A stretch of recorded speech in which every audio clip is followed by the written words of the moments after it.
Então vamos lá, você está na INSS Explicado, meu nome é Luan, e sem mais delongas a gente vai trazer aí a notícia que vem reavivando nessas semanas que antecedem o julgamento. Então, Lupe quer acordo com o STF para pagar a revisão da vida toda do INSS. Isso é bom, isso é ruim? Eu vou comentar ao final da notícia, tá bom?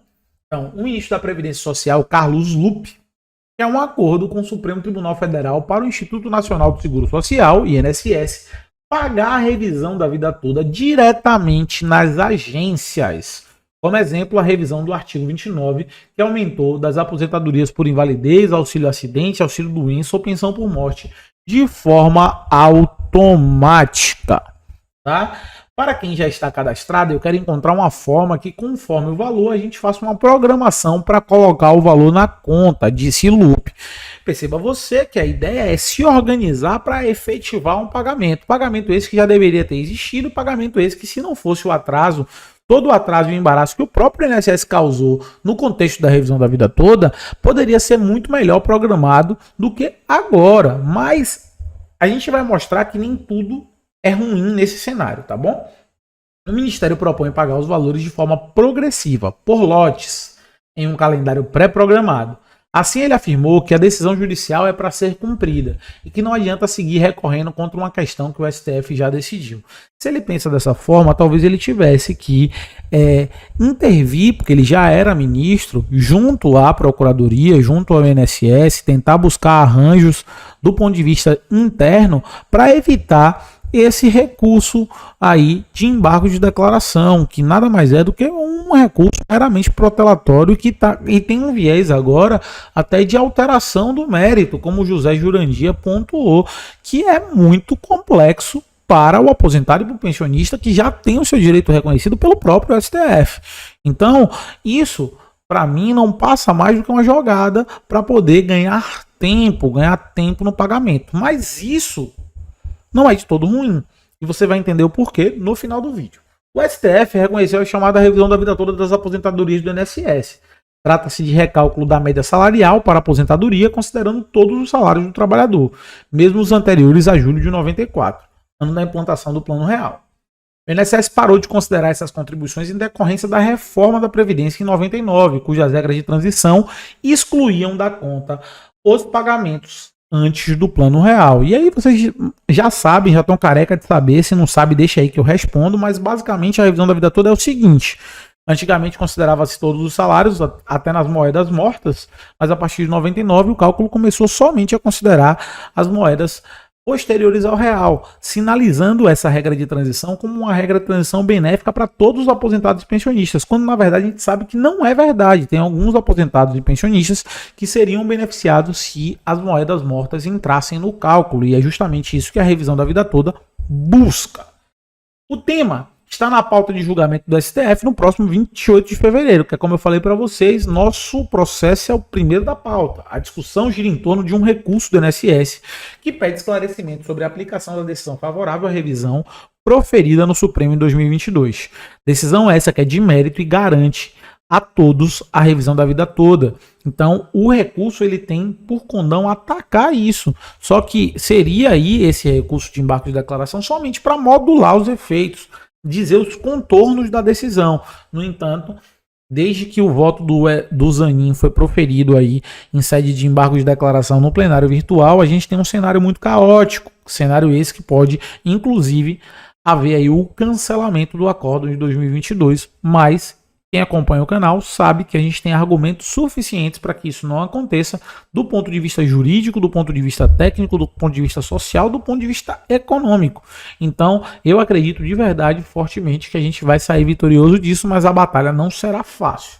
Além disso, a autarquia aponta uma suposta irregularidade na tramitação do processo no STJ. Essa irregularidade é que o Zanin se apega para justamente tentar derrubar aí o acordo, tese que, se acatada pelos ministros do STF, pode devolver o processo ao STJ. E aí, eu acho que esse é um bom momento para a gente responder a pergunta do José Jurandir. O José Jurandir falou: como pode os embargos modificar o mérito? Não deveria, tá, José Jurandir? O mérito não deveria ser enfrentado, tá? não deveria ser alterado, nem tampouco enfrentado no embargo de declaração, uma vez que o mérito já foi finalizado de maneira favorável. E se houvesse alguma irregularidade, o momento para poder questionar essa irregularidade seria justamente na discussão de mérito. Se essa discussão não levou em consideração essa possível irregularidade, a gente diz no direito que ela precluiu em razão da primazia ao mérito, ou seja, você tem que priorizar o mérito em relação a questões procedimentais. E a irregularidade na tramitação é uma questão procedimental. Irregularidade essa que sequer existiu. Sequer existiu. Então, no contexto prático da coisa, não houve irregularidade, tá? Mas mesmo que houvesse, deveria ter sido dado primazia ao mérito. Mas aí a pergunta dele é o seguinte: se não mantiverem o resultado, como fica a situação dos advogados em seus processos? Os advogados continuarão atuando nesse processo, mas certamente esses processos continuarão suspensos, pois eles retornarão para julgamento em sessão plena no STJ, cabendo inclusive o recurso extraordinário novamente para o STF. Eu acho que vai acontecer isso? Não. Mas isso é uma possibilidade? Sim. Eu não minto para vocês. Aqui é um canal para você ter notícia real, notícia oficial, cujo qual a gente fala a verdade e busca as melhores soluções do ponto de vista técnico. Eu acho que se isso acontecer vai ser uma heresia do ponto de vista jurídico. Eu acho que a chance disso acontecer é pequena, principalmente em sede de plenário físico, mas se acontecer, os processos certamente continuarão sobrestado até o julgamento no STJ, julgamento esse que deve demorar um pouco, mas não tanto pelo fato de que deve voltar com uma certa prioridade, mas caberia aí todos os recursos ainda para o âmbito do STF rediscutir novamente, outra vez, em outras sessões, a revisão da vida toda, o que seria uma grande insegurança jurídica, repito, e que eu acho que tem pouquíssima probabilidade de acontecer, tá bom? Então, espero ter respondido, José Jurandir, espero que você esteja por aí para ter ouvido a resposta, e se ouviu e se satisfez, dá um ok aí, tá? Então, a modulação dos efeitos diz respeito às regras estabelecidas para a aplicação de uma decisão judicial, como a partir de quando e a quem se aplica. Isso era o que deveria ser alvo dos embargos de declaração, não a suspensão ou como posso dizer, a anulação do acórdão, tá? Mas a gente, antes de discutir a modulação dos efeitos, a gente vai ter que destituir por completo os argumentos do ministro Cristiano Zanin e dos outros ministros que por hora queriam ali acompanhá-los, e certamente a gente irá conseguir. O mais relevante é a expectativa do próximo julgamento no dia 28, em que o Supremo, esperamos, finalize a modulação dos efeitos da decisão que deu ganho de causa aos aposentados e não retroaja para que tenha um novo julgamento pelo STJ. É a posição cujo qual me filio também. Seria um contrassenso, porque a gente perde completamente a segurança jurídica das decisões feitas pela última corte do país, que é o Supremo Tribunal Federal, defende Galete, especialista em direito previdenciário. Então, essa é a notícia. Lupe querendo fazer um acordo aí para apagar a revisão, sentindo o cheirinho de derrota, tá? Porque certamente vai ter a derrota, então muito possivelmente ele quer ganhar aí contornos na modulação dos efeitos, garantindo a possibilidade de fazer esses pagamentos de maneira ordeira, num cronograma parcelado. Seria interessante isso, e aí eu coloco para vocês refletirem, porque pelo menos vocês teriam uma noção clara de quando seriam pagos, tá? Então os processos que estão tramitando nas varas, eu já avisei que quando a gente tiver a decisão do STF, os processos voltarão a correr nas varas, e tem vara que é morosa, tem vara que é mais rápida. Então existe a possibilidade de ter uma demora ainda no judiciário de primeiro ou de segundo grau com os processos individuais. Então você tem um calendário nacional onde você tem a possibilidade de a instituição já definir claramente quando, onde e quais são os valores que você vai receber, pode ser favorável sim para a grande maioria dos aposentados e pensionistas, tá? Mas é interessante entender que isso também pode ser uma outra possibilidade de postergar isso tudo, tá? O José Jurandir Coelho está colocando, isso é uma notícia antiga ou é notícia recente? É uma notícia que ele já sinalizou há algum tempo, mas que volta a ganhar destaque nesse período agora, inclusive sendo replicada por alguns portais, e o próprio ministro Lupe já foi perguntado algumas vezes sobre isso e diz que quer sim fazer dessa maneira. Tá? Então é interessante entender que essa notícia aqui a gente tem que ficar com o radar ligado nela, porque pode ser que ela seja um dos alvos de modulação dos efeitos, possibilidade de um calendário específico para pagamento dessa demanda. Tá?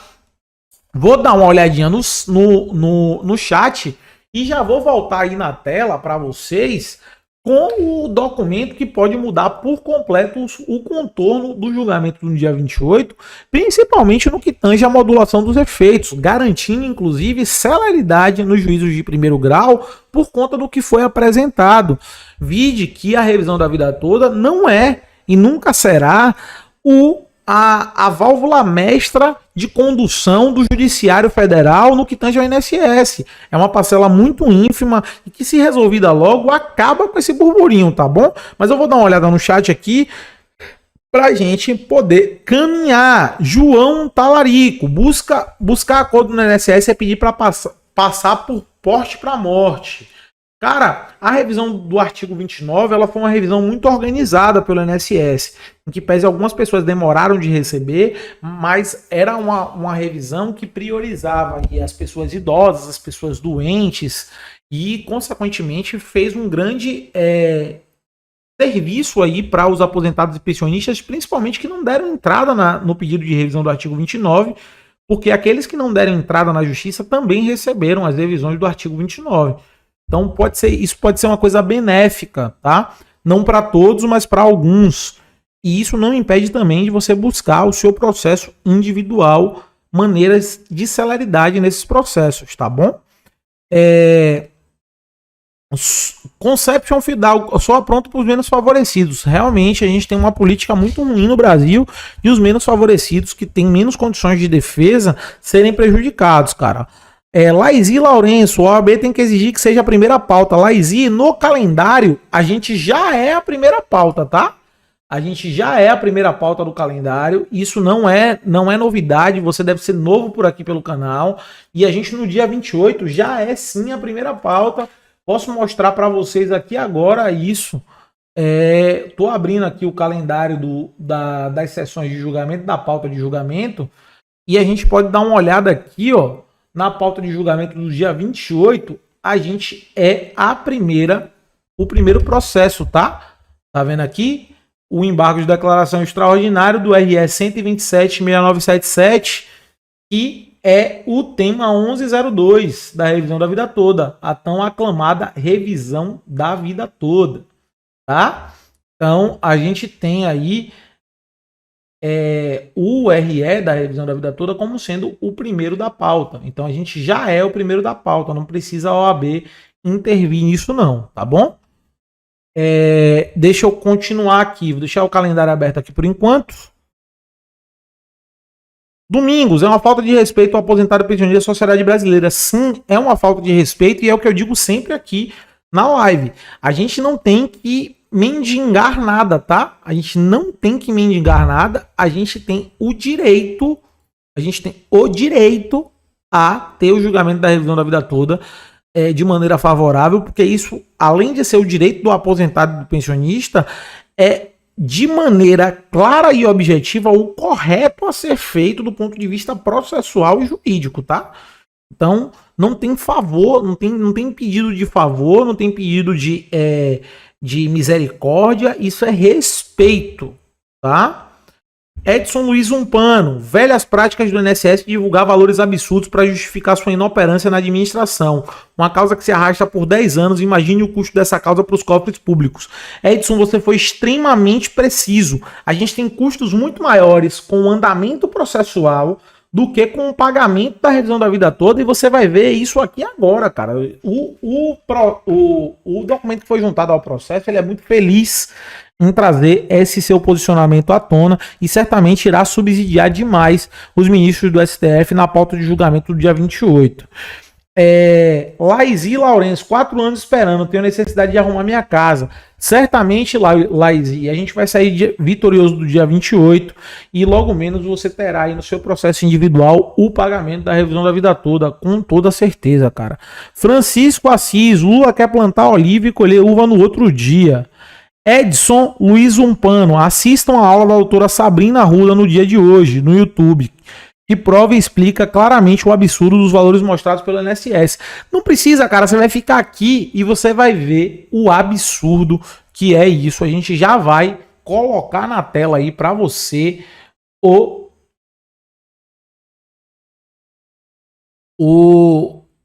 processo aqui, ó. Já vai colocar aqui na tela para você e a gente já vai começar a falar sobre isso, tá bom? Então, basicamente é isso aqui, ó. A Rosimeira de Souza Lopes, advogada, que está representando aí o GAA, o Grupo de Apoio dos Aposentados, adiciona um estudo de análise do custo da revisão da vida toda. E eu gosto muito de trabalhar com o que está no processo. Então eu trouxe de maneira integral a peça aqui e vou comentar e explicar o que ela vem trazendo na peça, para vocês entenderem o tamanho absurdo, porque aqui a ideia do canal é matar a cobra e mostrar a cobra, porque o pau não prova nada, né? O pau que matou a cobra não prova nada. Vamos lá.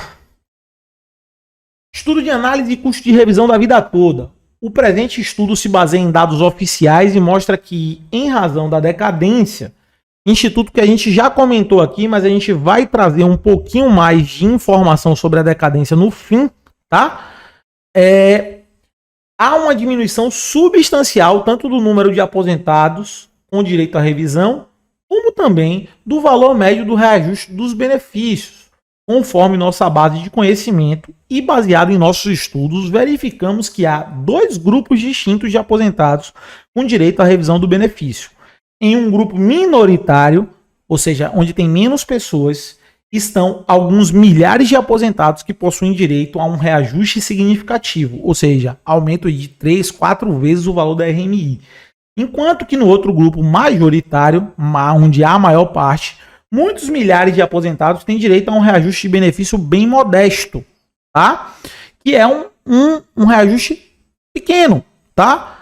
É um reajuste aí que vai ser significativo para a vida dos aposentados e pensionistas, mas não vai fazer nem cócega nos cofres públicos. Contudo, o fato mais concreto e contundente é a informação pública disponibilizada pelo painel de estatísticas do Conselho Nacional de Justiça, com dados atualizados de 31 de outubro de 2023, que há apenas 61.411 ações ajuizadas em todo o país, de modo que confirma claramente que é uma minoria que solicita seu justo direito da correção do seu benefício, configurando, por óbvio, uma ação totalmente de exceção no universo dos aposentados. Gente, é o que eu tô falando para vocês. Vocês que estão aqui, que acompanham a luta da revisão da vida toda, vocês são uma parte minoritária do grupo de aposentados e pensionistas que estão no Brasil inteiro. E só 61 mil ações foram ajuizadas para a revisão da vida toda. Isso é muito pouco. E você consegue ver isso claramente com o discriminativo das ações judiciais que estão em curso na Justiça Federal Brasileira no que tange à revisão da vida toda. Perceba vocês que os números relacionados às outras espécies ou outras lides com o INSS voltada para o direito previdenciário são infinitamente maiores do que a revisão da vida toda. Veja você que o auxílio por incapacidade temporária tem aí cerca de 661.289 ações judiciais em curso. A revisão da vida toda não representa nem sequer 10% daquela ação judicial que mais o INSS tem contra ele. Imagine se somada todas as outras. A gente está num universo que a gente talvez represente aí 1% das lides de direito previdenciário contra o INSS. Resolver a revisão da vida toda é resolver um problema que incomoda o judiciário, que é custoso para o judiciário, que moveu a máquina pública até a última instância, de um direito que é líquido, que é certo, que já foi devidamente atestado pelo STF e que o INSS insiste em brigar contra, quando na verdade o universo é extremamente pequeno, o universo de beneficiados é extremamente pequeno. O INSS gasta muito mais dinheiro movendo a ação, gastando a hora do seu procurador, gastando o judiciário e movendo toda a máquina pública para insistir num erro que é crasso, que é claro, por um universo que não corresponde nem em 10% da maior ação judicial que ela tem. Imagine todos os outros problemas que se tem aqui. Então isso é uma vergonha. Até porque, querendo ou não, o povo já pagou esses 61 mil aqui e um pouco mais de beneficiários que talvez ainda não tenham entrado na revisão da vida toda e que tenham interesse em entrar depois do julgamento. Esses 61 mil que representam uma parcela da população que já trabalhou, que já está aposentada há algum tempo, que consequentemente já contribuiu com essas contribuições anteriores a 94 e nada mais pede do que o seu direito, gente. Isso é um absurdo, uma heresia, tá? Então vamos lá. Os dados da tabela 1 abaixo foram obtidos no portal de transparência da Controladoria Geral da União. Essas informações demonstram o saldo entre o orçamento destinado para a área de previdência social e o total de despesas. Calculando-se a média nos últimos 4 anos, 2020 a 2023, obtém-se um saldo médio anual positivo por volta de 48 bilhões, conforme demonstrado na tabela 1. Tá? O que se tem orçado e o que se tem de despesa, tá? Com o orçamento da Previdência Social. Tá? O objetivo da tabela 1, histórico de orçamento versus despesa, é demonstrar que o custo anual da revisão da vida toda, se acomodada perfeitamente dentro do saldo médio positivo anual encontrado em 48,94 bilhões, eliminando desta forma qualquer preocupação por parte da União ou do INSS de uma alteração de incremento orçamentário anual da Previdência em razão dessa demanda. Uma vez que o custo anual apurado fica em torno de 266,90 milhões, o que representa menos de 0,55% do saldo médio positivo apresentado na tabela 1. O que ela quer dizer aqui, de maneira muito clara, é que o que sobra do orçado paga a revisão da vida toda sem nenhum tipo de problema, gente. O INSS sabe que deve bastante no critério de previdência, a União sabe que deve bastante. Então, o que há de provisão, o que há de aprisionamento do orçamento para pagar a Previdência Social tem tido um certo superávit no que tange às demandas judiciais. E esse superávit, por si só, já seria suficiente para pagar a revisão da vida toda. Entenda você que isso é uma questão de simplesmente postergar o óbvio, o necessário, aquilo que já deveria ter sido pago há anos, tá? Então muita covardia do governo fazer isso, muita covardia mesmo, tá? Porque, como eu já disse, isso já deveria ter sido pago, não foi pago, já deveria ter sido colocado para dentro dos processos judiciais aquilo que é direito do cidadão, uma vez que não foi pago e o cidadão teve que movimentar a máquina pública para poder, por meio de um processo, conseguir aquilo que é direito dele, não deveria ter chegado à última instância. E agora que chega à última instância, eles estão procurando outros problemas, sendo que eles têm o dinheiro para pagar, inclusive. Então, é de uma covardia e de uma deslealdade absurda. A tabela 2 abaixo faz parte da nota técnica do INSS. SEI número 4921 de 2020, que foi apresentada como prova oficial no processo. Um resultado importante demonstrado nessa tabela foi de que quanto mais antiga a concessão da aposentadoria, maior o percentual de incremento na média global do reajuste. Por exemplo, considerando somente as aposentadorias concedidas em 2009, o percentual de incremento na média salarial foi de 7,3%. Passando para 6,12% para aqueles ocorridos em 2010 e assim por diante. Ou seja, quanto mais tempo passa, menor é o reajuste, via de regra, da revisão da vida toda. Ou seja, os anos com os percentuais de reajuste mais impactantes estão entre 2009 e 2013, que já sofreram o efeito da decadência. Ou seja, quem deu entrada lá atrás, já deu. Quem não deu, não vai dar mais entrada. O que eles estão dizendo é, mesmo que a revisão da vida toda seja concedida hoje pelo STF e permita, acabe com essa celeuma, os processos sejam desatravancados e, consequentemente, os processos em primeiro e segundo grau comecem a ser julgados favoráveis, quem não deu entrada considerando a decadência, porque a decadência considera 10 anos, ou seja, se as pessoas que vão ter maiores reajustes estão entre 2009 e 2013, se você dá entrada em 2024 e você teve sua aposentadoria em 2013, via de regra você já sofreu o efeito da decadência. Então você não vai poder julgar, não vai poder ser julgado sua revisão da vida toda, ou seja, quem deu entrada deu. Então esse número aqui, ó, que é de 61.411, mesmo que ele aumente, ele vai aumentar num número expressivo de pessoas, mas num número ínfimo de impacto orçamentário, porque os maiores impactos estão nesses anos que já sofreram o efeito da decadência. Entendeu? Então, tipo, não tem justificativa plausível para isso. E aí ela fala aqui, ó, a estimativa da variação da média global para a revisão do valor do benefício. Aí ela coloca aqui as quantidades, a média pós-julho de 94 e fala um pouquinho ali das taxas de variação média global, que seriam ali as variações para o incremento da revisão da vida toda desses aposentados. E você vê que em 2009 você tem um efeito de 7%, aí em 2010 já cai para 6%, 5,79%, e com o passar dos anos cai até 2019, que é onde você pode pedir, porque depois da emenda constitucional você não pode mais pedir a revisão da vida toda. Então até onde pode pedir, o impacto é 2,09%, totalizando uma média de 4,14% a mais no orçamento. Tá? Então isso é ínfimo, gente. Isso é ínfimo. Tá? Então você percebe aí, ó, como ela coloca tudo bonitinho, a variação dos últimos anos, que são os anos que não sofreriam os impactos da decadência, dá de 2,86%. É muito pequeno, é muito pequeno. Então, mesmo que o número, depois da revisão da vida toda sendo julgada, mesmo que o número aumente, o impacto orçamentário disso vai ser muito pequeno, porque os efeitos da decadência já foi superado nas variações de média global mais alta. Entendeu?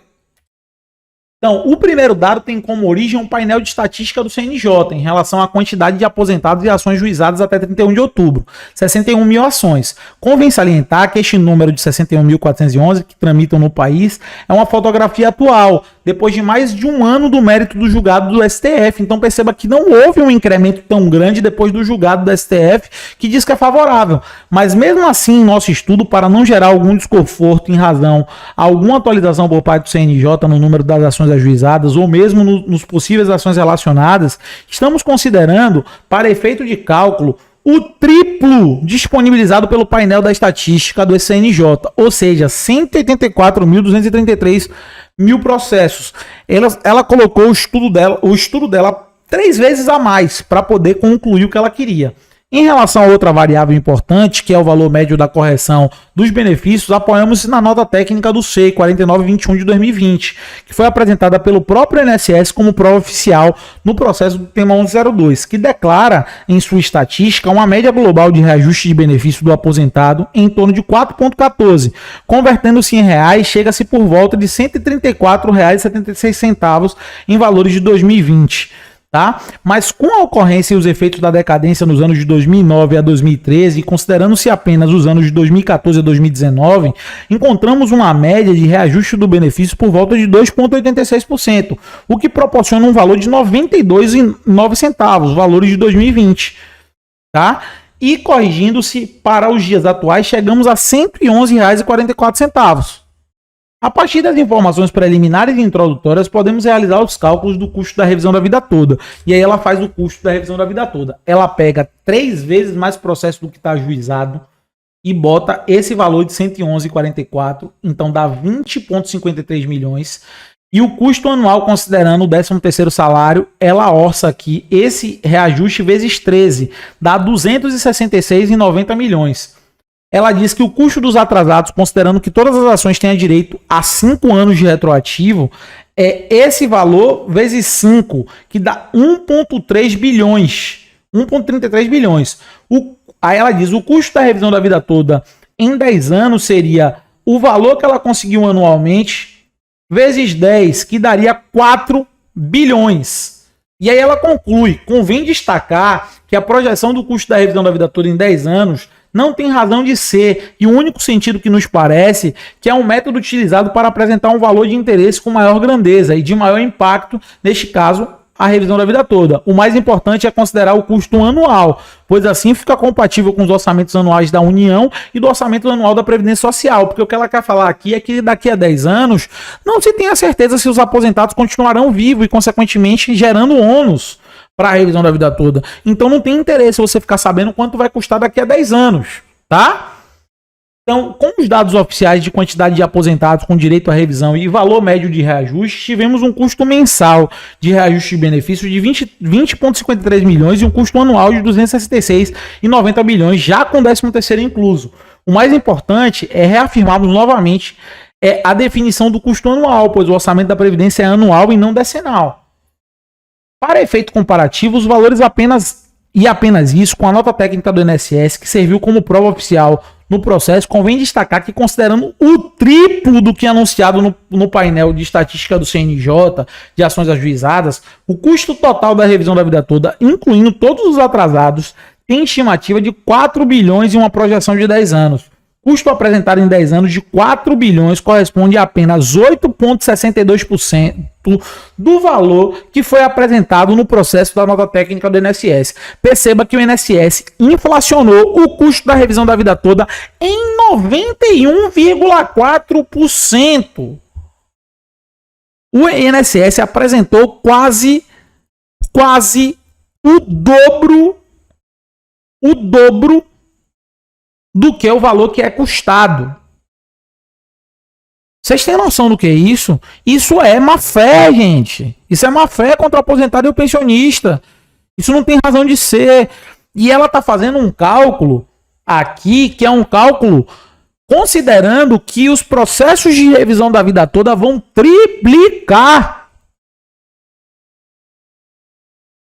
E o INSS já fazia em 2020, ou seja, 3 anos atrás, um processo com 91,4% a mais do valor de custo. Imagina se eles forem apresentar um cálculo agora.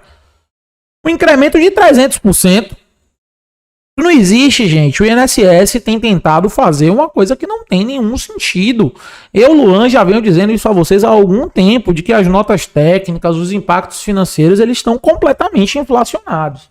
Mas vamos lá. Você está no INSS explicado, meu nome é Luan e a gente trouxe aqui para vocês um entendimento pleno de tudo que foi colocado nessa estimativa de custo, para que vocês entendam que o INSS está agindo no desespero, e cabe a gente ter as informações para subsidiar os processos. Mas eu vou agora voltar minha atenção para o chat para responder todas as perguntas de vocês. Como eu disse, a live é extremamente interativa. Então, vocês que fazem a live, então se vocês tiverem pergunta é agora, tá? Eu vou voltar para o chat aqui, da onde eu parei, e vou ler todas as perguntas.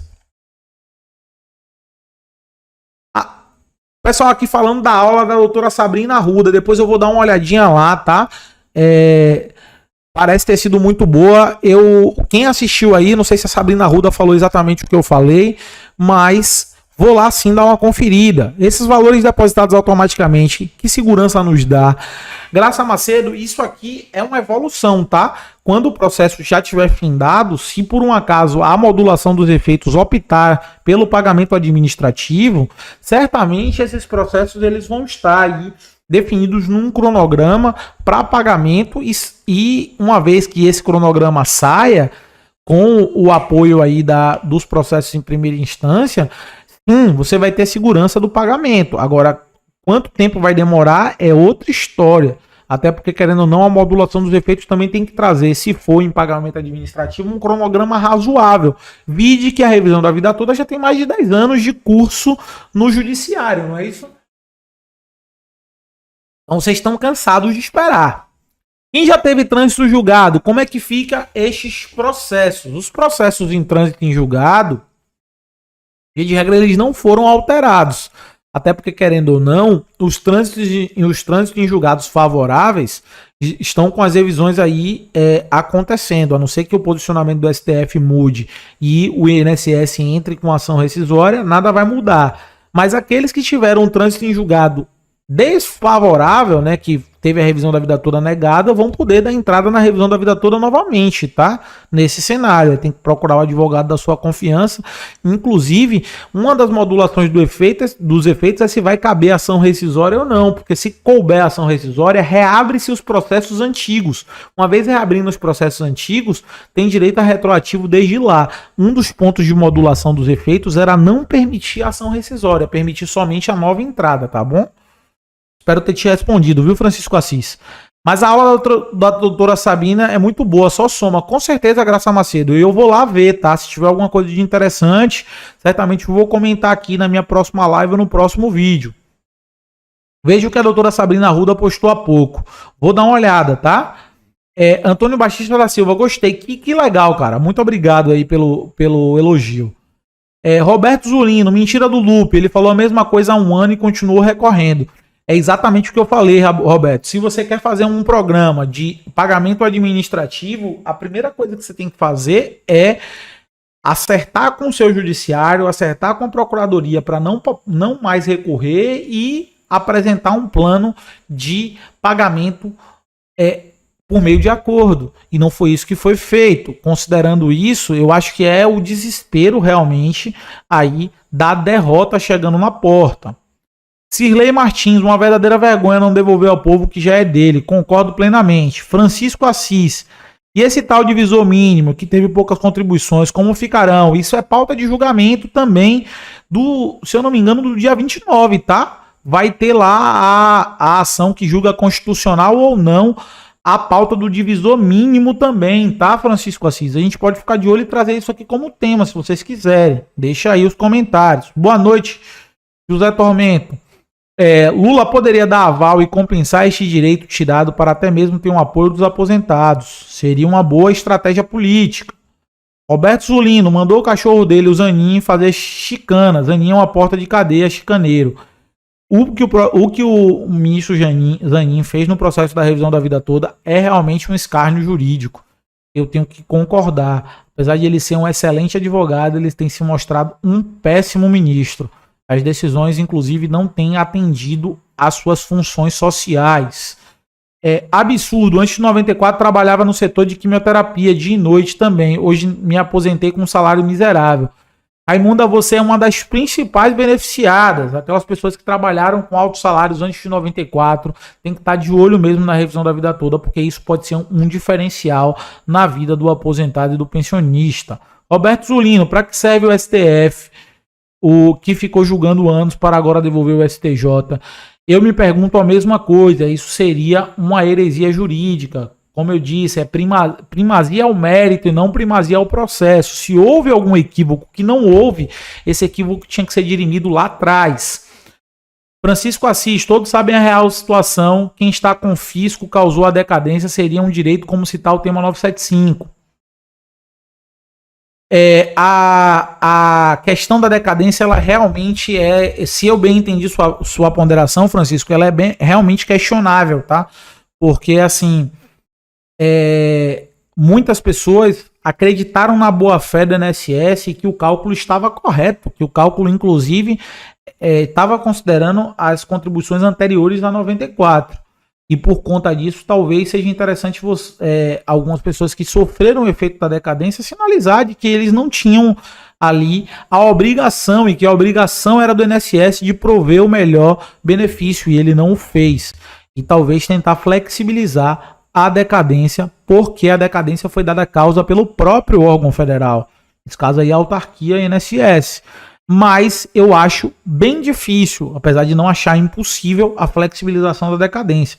Inclusive, tem que ficar muito de olho na modulação dos efeitos, porque pode vir algum direcionamento claro para isso, para os juízes de primeiro grau não fazer concessões à decadência, porque aí sim poderia haver uma chuva de processos que realmente tem um impacto muito significativo. E a máxima, né, que é o direito não socorre aqueles que dormem, também seria muito flexibilizada. Quem teve aí salários baixos deveria ter se posicionado no que tange a revisão da vida toda antes. Mas, sim, é possível, com um bom advogado, uma boa tese jurídica, é possível sim dobrar os efeitos da decadência, tá? Roberto Zulino, não vou fazer acordo. O artigo 29 demorou 10 anos para ser pago. Realmente, algumas pessoas tiveram aí muitas dificuldades de receber o artigo 29, porque o calendário foi extenso, né? Contemplou todos os benefícios que foram alvo da revisão do artigo 29. Então, foi realmente uma revisão de grande vulto. Algumas pessoas demoraram tanto para receber, tá? Daniel Bilord, é mais fácil o vulcão adormecido que existe no pico do Jaraguá SP acordar do que o INSS ou o governo devolver o que é de direito ao aposentado. Eles vão ser forçados, tá? Eu acredito muito na vitória do aposentado e do pensionista na revisão da vida toda já no dia 28, no mais tardar no dia 29. O artigo 29 foi pago automaticamente pelo INSS, demorou 10 anos. Francisco Assis, isto foi culpa a mando do governo FHC, o que chamou os aposentados de vagabundo, quem lembra? Realmente a reforma aconteceu lá no governo FHC e foi uma reforma aí um tanto quanto duvidosa já naquela época, por conta do Plano Real e por conta das considerações somente das contribuições a partir de 94. Lenilson, por que a foto do PR na live parecendo um ato político? Não, cara, é só para chamar a atenção mesmo, tá? Porque eu sinceramente acho que o governo foi destruído, destronado.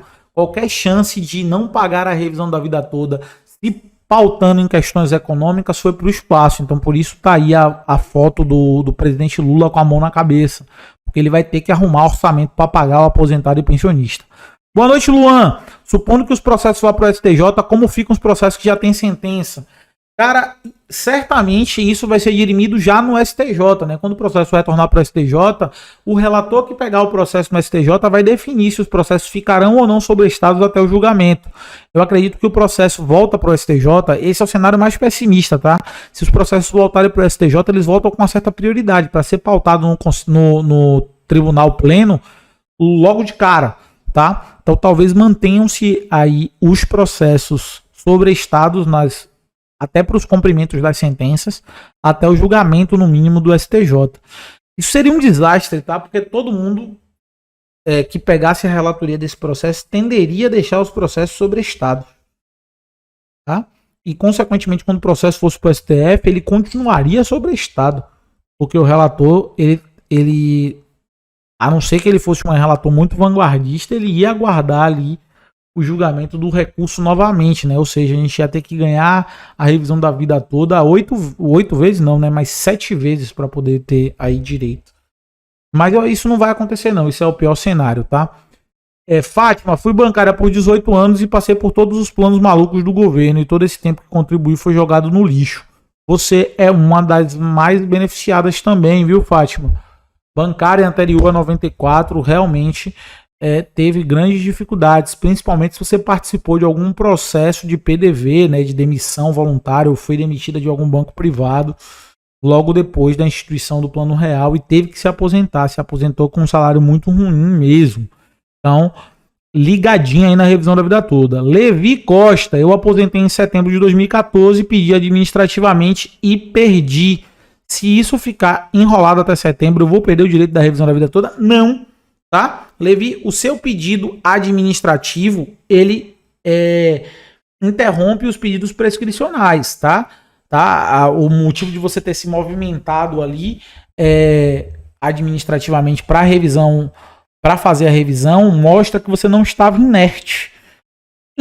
Em que pese, eu sinceramente acho que você deve protocolar o seu processo de revisão da vida toda antes de setembro de 2014 para evitar qualquer tipo de problema, tá? Mas sua tese de derrubar a decadência fica muito mais fácil demonstrado que você pediu uma revisão e uma revisão pautada na revisão da vida toda anos depois que você se aposentou, porque via de regra a decadência começará a operar da decisão do INSS desfavorável. Então, se por exemplo você pediu sua revisão em 2018, 4 anos depois de ter se aposentado, é possível questionar a manutenção da sua decadência até 2028, mas assim, isso é tudo base de questionamento. A decadência ela tem um viés prático. Qual é o viés prático? A contar do primeiro recebimento, ou seja, do primeiro salário, 10 anos. Não faz sentido você esperar até lá, entendeu, meu caro?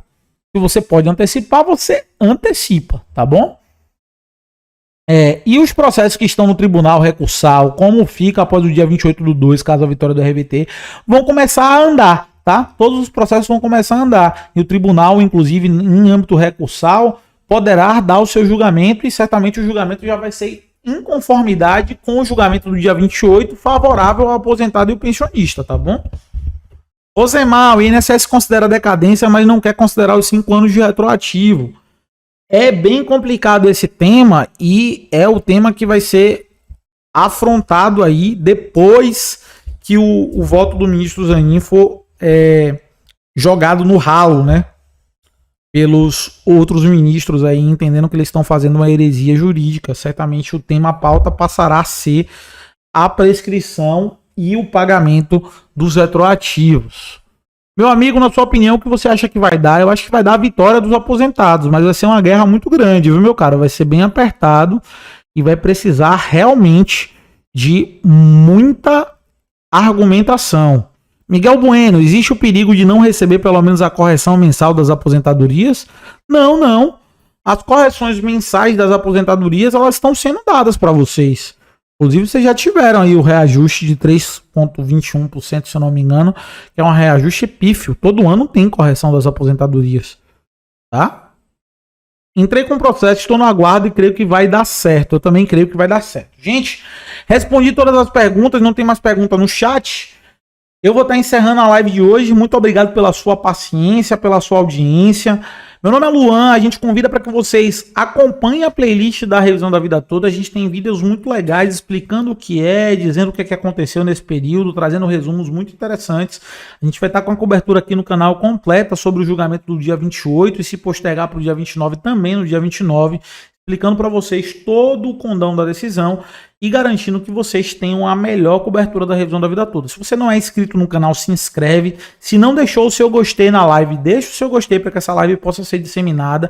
Muito obrigado pela sua audiência, pela sua paciência.